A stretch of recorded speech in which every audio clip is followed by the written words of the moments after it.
আজকে একটু বেরিয়েছিলাম একটু গ্রোসারি শপিং করতে।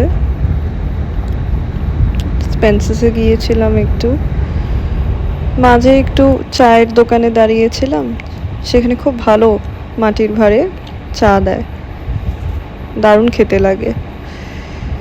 আমার আবার একটু চায়ের নেশা আছে।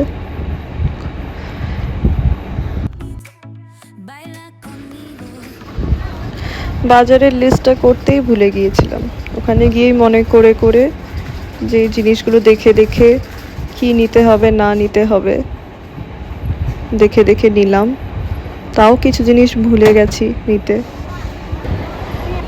তারপর একটু মনে পড়লো একটু 11তে যাই, ওখানে আমার একটা ফ্রাইং প্যানের দরকার ছিল।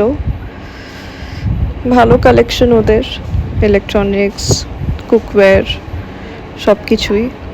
যে সেলস ওমেন ছিল মেয়েটা খুব হাসি খুশি ছিল, আমাকে আবার একটা ডেমো দেখালো ম্যাসাজারের, ভালো লাগলো একটু।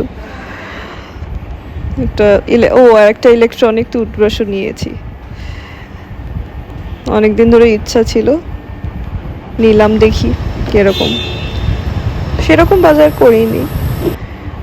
ঘরে এসে আমার সুইট কিটি, ওকে কোলে নিয়ে একটু আদর করলাম, ব্লগে দেখালাম একটু।